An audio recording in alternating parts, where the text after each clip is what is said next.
بسم اللہ الرحمن الرحیم۔ السلام علیکم۔ مختصر ترجمہ قرآن کورس میں آج ہم انشاءاللہ سورہ رحمان شروع کر رہے ہیں۔ سورہ رحمان کا آج پہلا رکوع پڑھیں گے اور اسی طرح اگلے سبق میں دوسرا اور تیسرا۔ اس سورت کے اندر 3 رکوع ہیں اور تینوں رکوع میں اللہ رب العالمین نے ایک ترتیب کے ساتھ مضامین کو بیان کیا ہے۔ پہلے رکوع میں اللہ تعالیٰ نے دنیا کی نعمتیں بتائی ہیں کہ کیا کیا چیزیں انسانوں میں نے تمہارے لیے پیدا کی ہیں، اور اللہ نے ہر نعمت کے بعد یہ کہا ہے کہ فَبِأَيِّ آلَاءِ رَبِّكُمَا تُكَذِّبَانِ، تم میری کس کس نعمت کا انکار کرو گے۔ تو یہ ساری نعمتیں بیان کرنے کے بعد دوسرا رکوع جہاں سے شروع ہوتا ہے نا، وہاں سے اللہ تعالیٰ نے یہ کہا کہ کُلُّ مَنْ عَلَيْهَا فان، یہ ساری چیزیں فنا ہونے والی ہیں۔ اور اس کے بعد پھر اللہ تعالیٰ نے قیامت کے دن کا نقشہ کھینچا ہے کہ اس دن کیا ہوگا۔ نیک فرما بردار لوگوں کے ساتھ جو اللہ کی نعمتیں کھا کر اللہ کا شکر کرتے ہیں اور اللہ کی عبادت کرتے ہیں، ان کے ساتھ کیا ہونے والا ہے، اور جو مجرم ہیں، نافرمان، اللہ کے ناشکرے، ان کے ساتھ کیا ہونے والا ہے۔ دوسرے رکوع میں یہ اللہ نے قیامت کا منظر بیان کیا، اور اس کے بعد اگلا جو رکوع ہے اس میں اللہ رب العالمین نے فرما بردار جو نیک لوگ ہوں گے ان کے لیے جو نعمتیں اور انعامات، جو جنتیں تیار کی ہیں، اللہ رب العالمین نے جنت کا منظر اور جنت کا نقشہ بڑے ہی خوبصورت اور دلکش انداز میں وہ بیان کیا ہے۔ تو یہ سورت پڑھنے سے انسان کے دل میں اللہ کا ڈر بھی آتا ہے اور اللہ کی نعمتوں کی طمع اور لالچ بھی آتی ہے۔ جس طرح اللہ تعالیٰ فرماتے ہیں جو میرے بندے ہیں وہ مجھ سے ڈرتے بھی ہیں اور ان کے دل میں جنت کی طمع بھی ہوتی ہے۔ تو اس سورت کو جو بھی انسان پڑھے اور غور کے ساتھ اس پر تدبر کرتے ہوئے، غور و فکر کرتے ہوئے پڑھے گا تو وہ ضرور اللہ کا شکر گزار بندہ بھی بن جائے گا، اور اللہ کے جو عذابات ہیں ان سے اس کے دل میں ڈر بھی پیدا ہوگا، اور ساتھ ساتھ وہ اللہ رب العالمین کی جنت کی بہاریں اور رونقیں جب وہ پڑھے گا تو اس کے دل میں عمل کرنے کی طمع اور لالچ وہ بھی بڑھ جائے گا، کیونکہ انسان کو جب لالچ ملے نا تو اس لالچ میں وہ پھر کوئی کام کرتا ہے، محنت کرتا ہے۔ تو ہمیں اس سورت کو توجہ کے ساتھ پڑھنا چاہیے۔ آج انشاءاللہ پہلا رکوع ہم پڑھیں گے۔ اعوذ باللہ من الشیطان الرجیم، بسم اللہ الرحمن الرحیم۔ الرحمن، رحمان وہ ہے۔ اس سورت کی فضیلت میں ایک حدیث ہے، نبی کریم صلی اللہ علیہ وسلم نے صحابہ کرام کے سامنے اس سورت کو پڑھا ایک دن آ کر، تو آپ صلی اللہ علیہ وسلم، اس سے یہ معلوم ہوتا ہے کہ آپ اس سورت کو پڑھا کرتے تھے، اور آپ نے جب یہ سورت مکمل کر لی نا تو صحابہ کرام نے خاموشی سے سن لی، تو آپ صلی اللہ علیہ وسلم نے فرمایا میرے صحابہ تم نے اس سورت کو خاموشی سے سن لیا، میں نے یہی سورت ایک دن جنوں کے سامنے پڑھی، جس رات جنوں کے ساتھ ملاقات ہوئی تھی تو ان کے سامنے بھی میں نے یہ سورت پڑھی تھی۔ تو میں جب بھی فَبِأَيِّ آلَاءِ رَبِّكُمَا تُكَذِّبَانِ پڑھتا تو اس کے جواب میں وہ جن کہتے تھے لَا بِشَيْءٍ مِّن نِعْمِكَ رَبِّنَا نُكَذِّبُ فَلَكَ الْحَمْدُ، تو وہ کہتے کہ ہمارے رب ہم تیری کسی بھی نعمت کی تکذیب نہیں کرتے بلکہ ساری تعریفیں تیرے لیے ہیں۔ تو یہاں مفسرین نے یہ کہا ہے کہ اس صورت میں جب بھی پڑھیں تو یہ لفظ بھی پڑھنے چاہیے کہ اللہ ہم تیری کسی لا بشیء من نعمک ربنا نکذب ولک الحمد، کہ اللہ ہم تیری کسی بھی نعمت کی تکذیب نہیں کرتے بلکہ تیری ہر نعمت پر ہم الحمدللہ کہتے ہیں اور تیرا ہم شکر ادا کرنے والے ہیں۔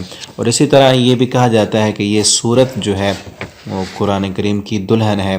ہر چیز کی کوئی نہ کوئی دلہن ہوتی ہے، تو قرآن کی دلہن یہ سورہ رحمان ہے، جبکہ یہ روایت جو ہے سندن کمزور ہے، اور محدثین نے، اکثر محدثین جتنے بھی وہ جرح و تعدیل کے امام ہیں، ان میں سے کسی نے بھی اس روایت کی سند کو ٹھیک نہیں کہا، بلکہ کسی نے موضوع کہا ہے، کسی نے ضعیف کہا ہے۔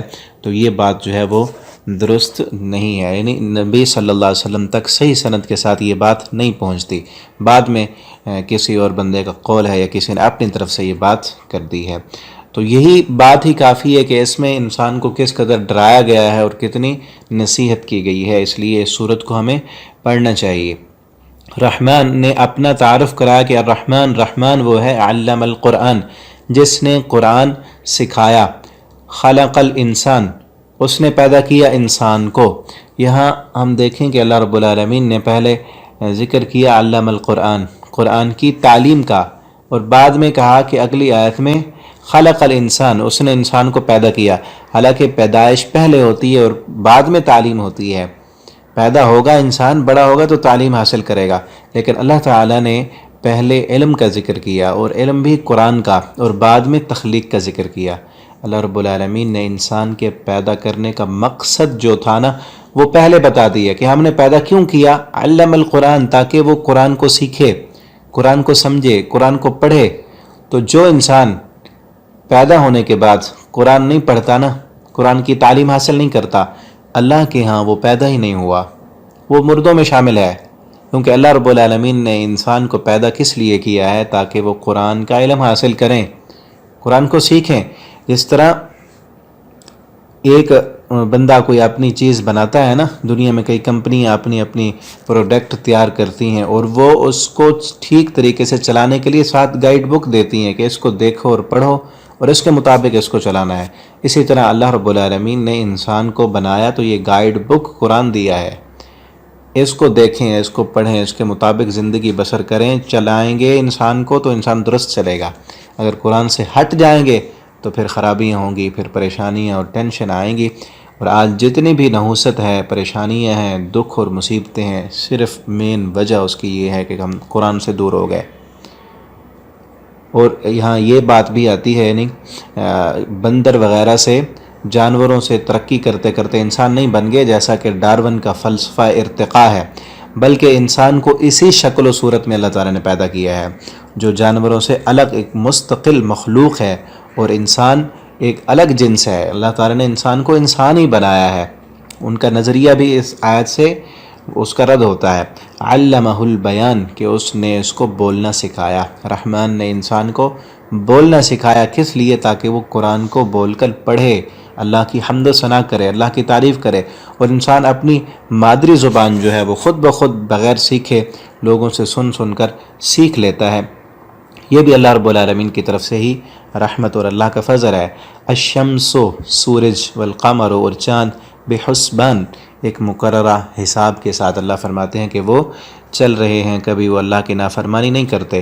والنجم، ستارے، والشجر، اور درخت، یسجدان، سجدہ کرتے ہیں۔ آپ دیکھتے ہیں یہاں پر اللہ نے ساری مخلوق کی جو بڑی بڑی چیزیں ہیں نا وہ ساری اللہ نے گنوائی، کہ یہ سورج، چاند، ستارے اور سب جو ہے نا اللہ کے فرما بردار ہیں اور اللہ کو سجدہ کرتے ہیں یہ سارے۔ انسان تو کیوں نہیں جھکتا اپنے رب کے سامنے؟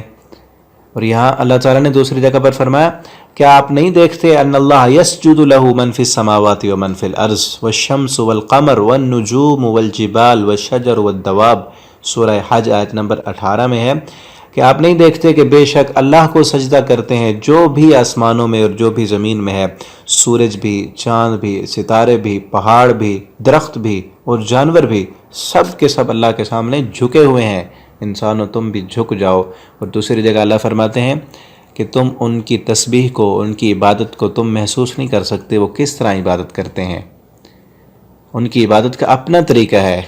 اور آگے فرمایا والسماء، اور آسمان، رفعہا، ہم نے اس کو بلند کر دیا، کہ آسمان کو ہم نے کتنا بلند کیا ہے۔ انسانوں تمہیں ہم تھوڑا سا بلند کر دیں، تھوڑی سی دنیا میں ترقی دے دیں، تم تو دوسروں انسانوں کو انسان ہی سمجھنا بھول جاتے ہو۔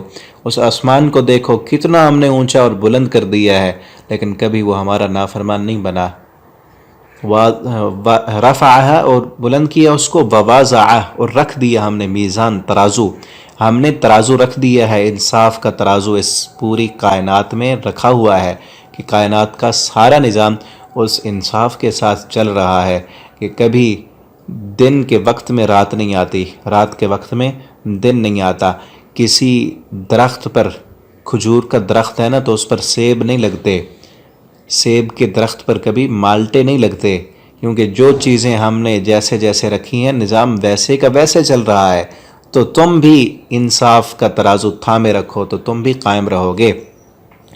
اور اللہ تطغوا، یہ کہ نہ تم تجاوز کرو، فی المیزان، ترازو میں، کہ تم تولنے میں، بولنے میں انصاف قائم رکھو، ہر وقت تمہارے عمل میں، تمہارے کردار میں، تمہارے فیصلوں میں، تمہارے بول میں ہر وقت انصاف ہونا چاہیے۔ اللہ تطغوا فی المیزان، میزان میں، ترازو میں حد سے نہیں بڑھنا، یعنی ناانصافی کہیں پر بھی نہیں کرنی.